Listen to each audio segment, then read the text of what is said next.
Hey guys, it is Conway, and this is the Grieving with Gratitude podcast. This is how my life got this way. So, this is actually a homework assignment for my spiritual psychology classes. So, I'm just going to go into it. So, I grew up in Newport Beach, California. My parents actually were neighbors and grew up together. And they got married very, very young. My dad was 23 when he had me, and my mom already had been married once before and had my brother. So my brother is my half brother, but you probably will never really hear me speak about him a lot. We're 6 years apart, and so I think with that came a lot of him not being able to deal with the fact that I was younger and required a lot of attention, which took away from him because I was a baby. And he's always kind of held that resentment towards me my entire growing up. And so my parents were super young. My mom never really wanted to be a mom. And that was very evident growing up and realizing that I really wasn't getting the attention that I needed. And my family figured that out because they would find me, in a car playing by myself in like alleys and stuff while she was doing whatever she was doing. So it was very interesting growing up that way because I knew that even at a young age, I really remember that things weren't okay, even as little as like 2 or 3. And I have like one very distinct memory of being on a vacation with my mom and her parents. And my dad wasn't there because he was a contractor, so he had to work really hard to provide for us. And I'm pretty sure my mom probably had really terrible spending habits. And so anyways, I just remember being on a trip with my grandparents on my mom's side, so my mom's parents, and needing to have my diaper changed and it not happening for me. And I was like 2 or 3. Like there's nothing I could have done about that. So there's like that's kind of like the evidence of really how I grew up with her. And I even remember when I was like probably 6 or 7 that I noticed that she would give we had like a ton of pets for some reason, and now being an adult woman being like that's gross, but anyways, we had like a ton of cats and birds, and like we were like a petting zoo. And I remember her giving the animals way more attention than she would ever give me, and so I decided to be silent to see when she would notice that I was being silent and I hadn't talked to her. And I don't think it was until my dad said something that she even noticed, and I feel like it was probably days until she noticed that I literally hadn't spoken to her. Like she hadn't engaged with me for days. So that's how I grew up. And my dad really, I think, saw that she was really negligent of me. And he changed careers from being a contractor to getting a job in telecommunications. And he was a genius, it turned out. And he decided to take on that job because it was more flexible, so he could pick me up and take care of me. And so that's really how I grew up. And I grew up in a really wealthy city, and my parents owned a home, all that stuff. It was like a complete, but my dad completely renovated it and made it very livable for us. And he was so proud of it.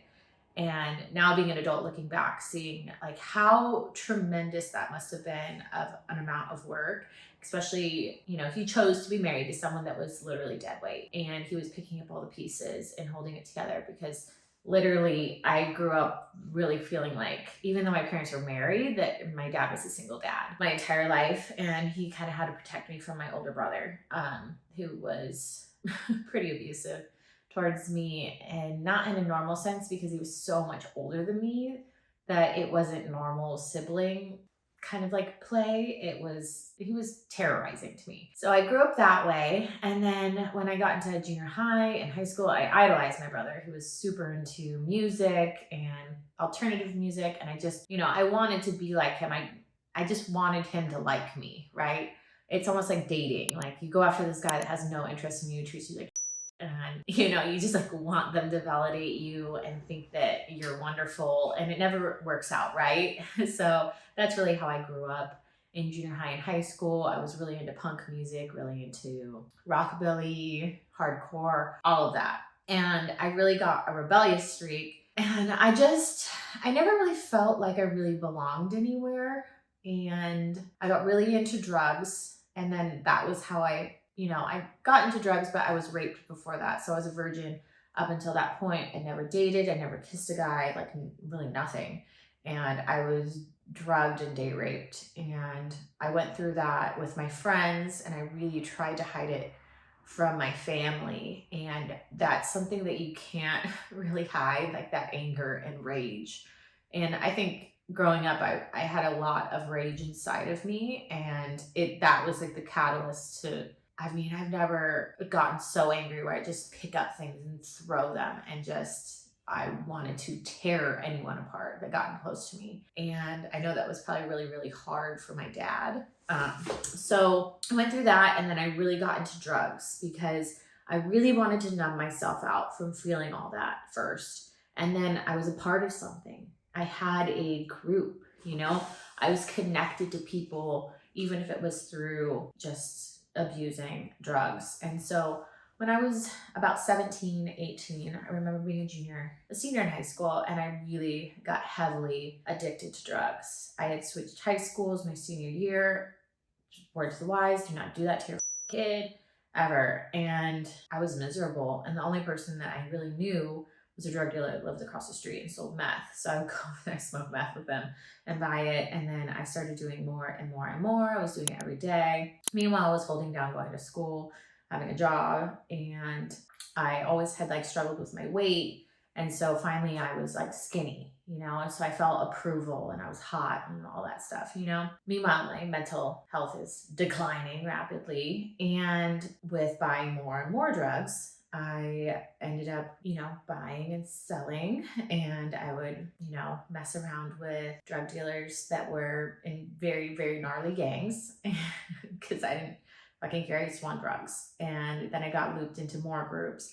And so that's like my peer group was based around partying and drugs. And that was my identity for a really long time. And then finally I was so addicted, and I was having really, really suicidal thoughts because for 5 years, from 17 to 23, I was literally numbing all my feelings. And the only one that was really coming up was because I never dealt with my upsets. That was led to sadness. And then that sadness morphed into depression, extremely bad depression. So I remember one day just doing drugs in my closet, because that's where I'd hide and do drugs and smoke meth, and just crying because I didn't want to. I felt like I was on this roller coaster I couldn't get off, and I couldn't tell anyone. I was so ashamed. And every time I tried to quit, drug dealers knew where I lived, and they knew I was home by my car. And I felt like every time I'd have 2 days clean and I would be back in school, I'm like, this is the time I'm going to get my life together. They would show up, and I always was relapsing. So I was relapsing consistently, to the point of like me trying to overuse drugs to just OD and die, and whatever I could do. And so finally one night I went out and I ran into high school friends, and their lives, I was 23 at the time, their lives were great. My life looked like shit. And I was like, this. So I decided to crash my car into 2 walls because I thought I would kill myself that way. I was hammered, and needless to say, I didn't die. I totaled my car. I had paid cash for a BMW. I was so proud of it. And I totaled my car. And that was the point where, when I got released out of jail, I had no idea how damaged I was, not only mentally, but physically, from the car accident, that I went to my mom for help because she lives in Santa Ana, and I got released from jail in Santa Ana. And I walk into her. Meanwhile, I had to hitchhike, get tacos. It's like a whole story. There was a whole story just in me getting in and out of jail. And meanwhile, I had overdosed multiple times and was hospitalized. And I was telling my parents, like, I'm not okay, but I couldn't tell them I was, needed to go to rehab because that was too much. But I was literally trying to kill myself for years. And I walk into her office, and she takes one look at me and goes, I gotta go. I didn't realize I had a black eye. I didn't realize I had blood streaming down my ear. I had no clue what I looked like when I got out of jail. And I just remember that was the last time I ever seen my parents together in a room, because they got divorced far before then. And them both going, she's been saying that she's not okay for a really long time. And at that point, I was thinking, my life is fucking over, right? I have no car, nothing. right? I would have to go into rehab, a program, something. And I thought my life was over. But really now looking back, that was like the beginning of my fucking story. That's the beginning of my life, because being able to total my car means drug dealers didn't know I was home ever. So I had the opportunity to really be clean. I knew I couldn't be in a real program because I was so manipulative and hooked on drugs. And just being addicted makes you manipulative because you just want to get your fix. You just want to numb. I just didn't want to feel anything. And so I knew I couldn't be in rehab. And so basically I went to counseling every fucking day. I was not allowed to drive. I had to pay for a car. If I wanted to drive, I would have to buy my own car. No help. And so I worked my ass off. I also worked at a church at the time. So I had to be really honest with the church about where I was at. And they were so loving and gave me even more counseling. And the weirdest thing is like getting off of drugs was difficult, but it wasn't the hardest thing. The hardest thing was reprogramming my brain around not trying to kill myself every second of the day, because literally what was repeating in my mind over and over and over again was, you're not worth anything. Like it was, everyone would be better off without you. And looking back now, I'm crying because I cry for that little girl. And so anyways, went through counseling, was clean and sober, got better jobs, was walking to work, riding my bike, doing whatever I could. I was able to buy my next new car, and I got a marketing job. I was able to go to cosmetology school because college was just not working out for me. I tried for 4 years on drugs, and that was bad news. So I needed to move on to something new. I was able to go to cosmetology school. I went to Paul Mitchell. My grandma helped me pay for that. And then I struck out in the world as a hairdresser. And it's interesting because being, a drug addict, people were like, well, you're addicted to drugs. You weren't addicted to alcohol. So I got heavily into drinking, and I didn't like how it felt drinking. I mean, I thought I did, but now being an adult, like older and knowing I don't like how I feel that way, I would look for cocaine because it would make me sober. So I just got on a different roller coaster ride of being a drug addict and really struggling with that. And I wanted to be so normal, right? It's normal to be able to drink. It's normal to do all these things. And it's not okay for me. I just have to come to terms with it, but it's not okay for me. And I would have to say it's generally not okay for 90% of the population, but that's their journey to be on. It's not mine. And so, so being able to, see that for it is, and then I really didn't have anything to show for how successful I was. I mean, I built a clientele. I worked my ass off. I did all that. I worked at great salons. I had no savings, nothing. I didn't even think I could go 30 days without drinking. That's how toxic I was. And I surrounded myself with all those toxic people. And so it was November. It was after my birthday, because my birthday is in October. And so I decided to stop drinking for 30 days just to see if I could. And then my dad died. And I was like, okay, I have all these tools in my tool belt, and I know that it would be completely socially acceptable for me to, numb myself out from feeling my dad's death. And I remember looking at his body in the hospital, and there was just blood everywhere. And he still looked like alive. Because, you've seen dead people, they look dead. Like, we're like, the spirit is gone. But when I got to the hospital, I was like, oh my God. And I realized that I can have two choices. I can go back to the life and the way I was living it, drinking, nothing to show for it, or I'd have to become a totally different person. And every single one of my natural decisions, which were unhealthy, because that's how the path that I was on, everything was leading me towards nothing, or completely make the opposite choice. And I chose to make the complete opposite choice with my life, because how terrible I felt when he died. I knew that if I numbed it out from drugs or alcohol, no matter when I stopped using the drugs or alcohol with it, whether it was 6 weeks, 6 years, whatever, I was going to feel that. And I never wanted to feel that again. And that's how I completely changed my life. And I was able to use all these tools from all my past experiences to do that. And then I threw myself into anything that was healthy. So I would go to every wellness event, and that's how I got into Soulciety.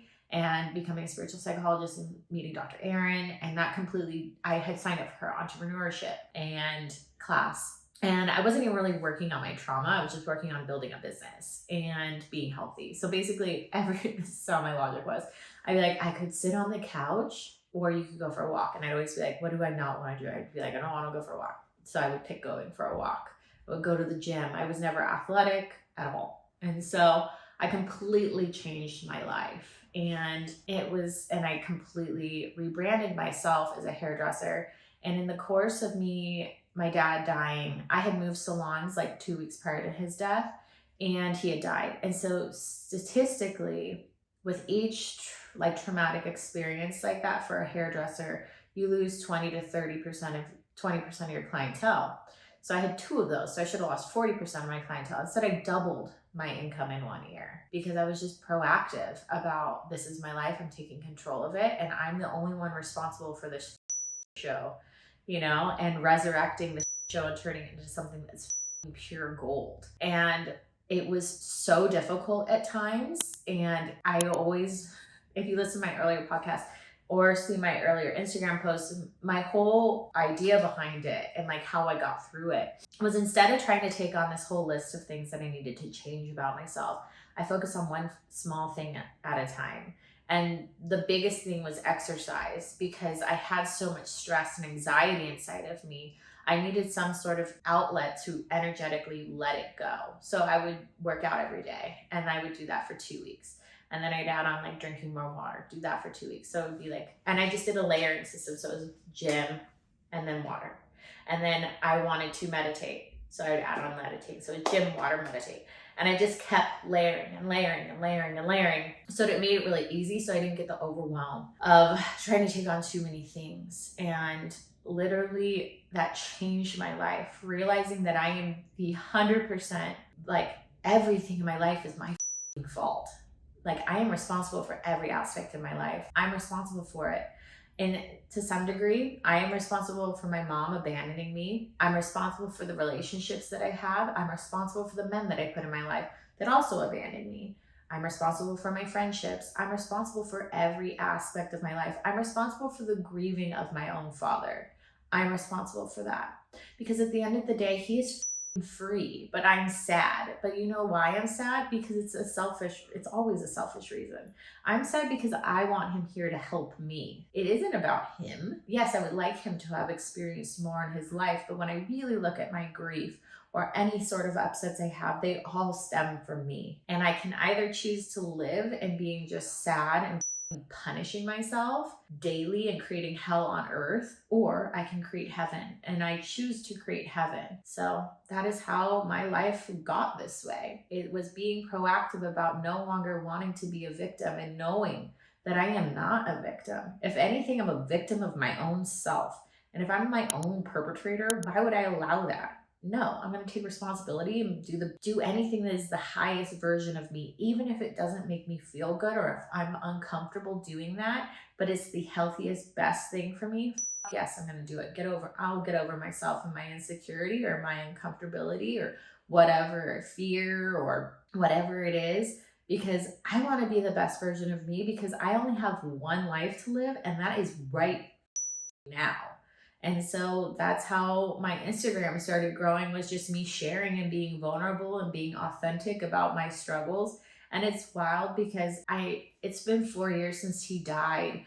And obviously people have started following me now. And I think everyone just thinks that this is who I've always been and this comes easy. It doesn't come easy. It's just making a choice that I don't want to be that. And when I've been in Nashville this past year, I put on the I would say put on the outfit, but I tried to live from like a normal place of like drinking and like being able to be social. And it's not something that I can try on and do. It's so unfulfilling to me. I love my life, and it may be boring to someone else, and that's okay. It's not their life.